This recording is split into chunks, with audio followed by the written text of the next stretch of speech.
Hey guys, let's get more news from Dallas Cowboys, but first don't forget to subscribe to the channel and leave your like. Jerry Jones criticizes ending to Lions Cowboys, questions defensive awareness on eligible receivers. On a Saturday night, a snafu turned into a boon for the Dallas Cowboys. Owner/G.M. Jerry Jones couldn't be more thrilled about this consequential turn of events.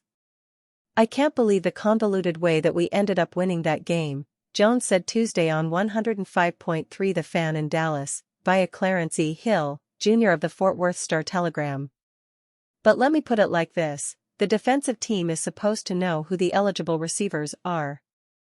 Anything you do to fuzzy that up can get fuzzy for you." The Cowboys, having gained advantage from the Lions' loss, are all set for the number 2 seed clinch. Football is a game of tact and strategy.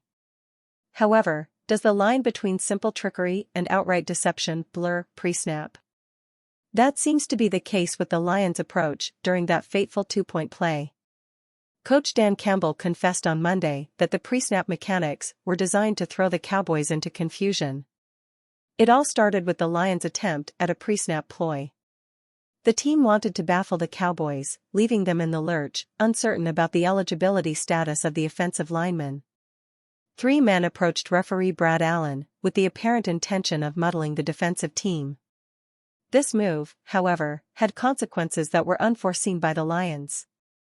An integral part of the sequence was Dan Skipper, a regular tight end of the Lions' jumbo package, who dashed onto the field head first towards Allen. The setup was a tactical bluff, aimed at confounding the Cowboys, but ended up causing Allen himself to misinterpret Skipper's intent. The essence of reporting eligibility is to notify defenses of an irregular player's eligibility status, based on whether they can catch a pass or not.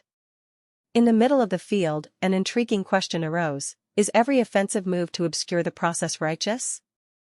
And if so, can the offense feel cheated if the referee misjudges their attempt to make the process ambiguous? Because Skipper tends to approach Allen when declaring his eligibility, Allen merely assumed that Skipper was reporting as such on this occasion as well.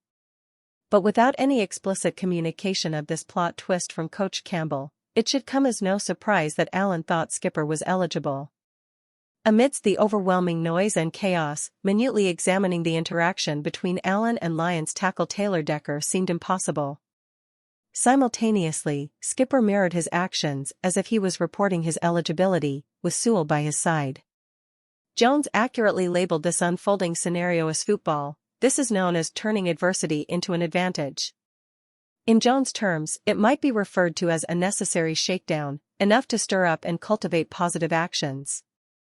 When the dust settled over that game, Jerry Jones, the owner and general manager of Dallas Cowboys, had some vital views to air about what transpired on the field that night. If this entire episode provides the stimulus that catapults the Lions to their first playoff win since 1991, the term turning adversity into an advantage will need to be rephrased in the annals of football history. I would certainly be ready to discuss that at a moment's notice. Dan Quinn, ready for head coaching opportunities, maintains focus amidst season challenges. Cowboys defensive coordinator Dan Quinn was on the radar of teams looking for a head coach the past 2 seasons. But Quinn ultimately left each season and returned to Dallas in the 2 times. With the Cowboys returning to the playoffs this season, Quinn is back in the running for a second head coaching job. With several teams already open and more expected to come, candidates are starting to line up to try to land the head coaching job, possibly Cowboys quarterback Dan Quinn. The veteran coach, who turned down a chance to return to Dallas last season, should be a popular candidate this round. But he also has to compare the current team's performance against take a competitive run. On Monday, Quinn said this doesn't mean he'll be ready before the 2023 season so he can focus on what's going on when the Cowboys play. "I think it's important to know how to compartmentalize," Quinn said via the team's website. "Honestly, the players I was able to coach were the main reason I wanted to come back here, so I'm not going to let that moment pass me by." Daniel Patrick Quinn, born September 11, 1970, is an American football coach who serves as the quarterback of the Dallas Cowboys of the National Football League, NFL. Under Quinn, Seattle led the league in defense and made 2 Super Bowl appearances, earning the franchise's first victory in Super Bowl 48. That success led to Quinn being named the head coach of the Atlanta Falcons, where he served for 6 seasons. Quinn's most successful season with the Falcons came in 2016, when he led the team to Super Bowl, a feat that was eclipsed by their biggest lead in Super Bowl history. After his time in Atlanta, Dan Quinn became the Cowboys' defensive coordinator in 2021. Quinn was later named an NFL assistant coach for the 2021 season. "I don't want to see anybody else coach these guys, and in my head, it's not done yet," Quinn said. "That's the main reason I know I still have unfinished business, and I want to work hard to solve it." Quinn served as the head coach of the Atlanta Falcons from 2015 to 2020, helping the team reach the Super Bowl. Previously, he was the defensive coordinator for the Seattle Seahawks from 2013 to 2014 and helped lead the team to Super Bowl 48, so if he decides to join the team in talking about the vacancy for the head coach, at that time, it will be a lot of experience. In the meantime, Quinn hopes to help the Cowboys clinch the NFC East with a win over the Commanders on Sunday and then march into the postseason for the franchise hopes to be its first Super Bowl title since 1995. Fans had this to say. Cowboys could add ex-Super Bowl starter ahead of NFL playoffs, analyst. The NFL playoffs will arrive soon and the Dallas Cowboys are already getting a few things to bounce their way. Dallas now controls its own destiny in the NFC East after Philadelphia's surprising loss to Arizona.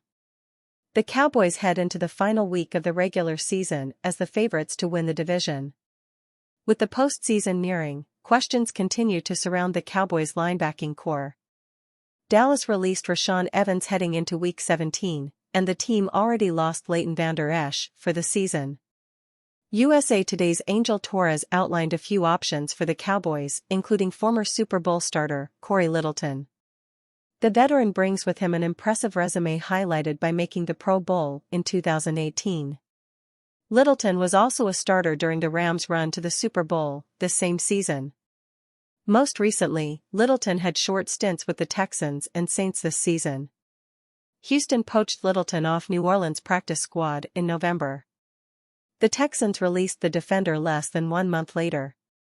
Let's examine the case for the Cowboys signing Littleton ahead of the NFL playoffs. Littleton brings with him 71 starts and 120 appearances over his 8 NFL seasons. Clearly, if Littleton was still playing at a Pro Bowl level, the defender would unlikely still be a free agent. Yet, the Cowboys head into the postseason thin at linebacker. Littleton could be a good insurance policy going into the postseason. If you are the type who doesn't want to hear the phrase "we like our guys" echo out of Frisco, but what about guys in the state of Texas? If so, I present to you free agent linebacker Cory Littleton, Torres wrote in December 27, 2023 article titled, 7 Linebacker Additions to Help with Cowboys with the Home Stretch. The 8-year veteran has experience playing both inside and out, checking the versatility box for Dallas.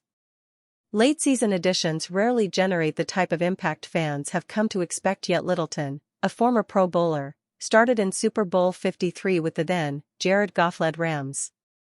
That experience behind the current Cowboys starters could yield positive results and, at the very least, provide valuable depth. Regardless of who is on the final roster, the Cowboys now have a legitimate chance to host multiple playoff games. A win over the Commanders in Week 18 secures the NFC East title for Dallas.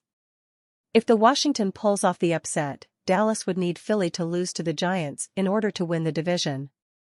The Eagles' loss to the Cardinals moved the Cowboys up to the number 2 seed from number 5. This means Dallas would not play on the road until potentially the NFC Championship if the team makes a run. It is significant news, given the Cowboys' home road splits. Dallas is a perfect 8-0 at AT&T Stadium but are just 3-5 on the road. It is fitting that the Cowboys will need a road win at Washington to have the potential for home cooking in the postseason. And you fan, what do you think of the Cory Littleton situation? Leave your opinion in the comments.